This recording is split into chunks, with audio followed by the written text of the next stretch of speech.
সুলাইমান আলাইহিস সালাম একদিন সিংহাসনের সাথে কথোপকথন করতেছেন আর বলতেছেন, সিংহাসন, তোকে নিয়ে আমি আকাশের ওপরে ঊর্ধ্ব গমন করেছি, ভ্রমণ করেছি। পৃথিবীর মধ্যে এমন কোনো জায়গা নাই যেই জায়গায় আমি তোমাকে নিয়ে ভ্রমণ করি নাই। কাজে আমি তোমাকে নিয়ে এমন জায়গা ভ্রমণ করতে চাই যে জায়গায় জীবনে কোনোদিন কোনো মানুষের দৃষ্টি সেই জায়গা দেখে নাই।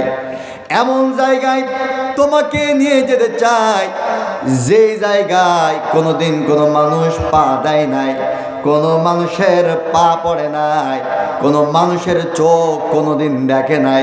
এমন জায়গা আমি তোমাকে নিয়ে ভ্রমণ করতে চাই। সুলাইমান নবীর নির্দেশ মোতাবেক সিংহাসন সুলাইমান আলাইহিস সালাম এবং তার সফর সঙ্গীদেরকে নিয়ে উড়াল দিলেন। উড়াল দিতে দিতে এমন জায়গায় চলে গেলেন যেই জায়গা সম্পর্কে আল্লাহ রাব্বুল আলামিন কুরআনুল কারীমের মধ্যে আয়াত নাজিল করে আমাদেরকে জানিয়ে দিলেন। সুবহানাল্লাহ। ভাইয়ের আমার, আল্লাহ পাক রব্বুল আলামিন বললেন, হাত্তা ইযা আতাও আলা ওয়াদিন নাম।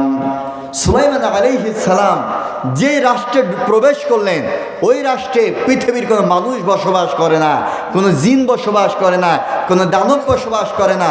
এমন একটি জায়গায় পৌঁছালেন, ওই জায়গায় বসবাস করত পিপিলিকার দল। কের দল? সবাই বলেন, পিপিলিকার দল। ভাইয়ের আমার,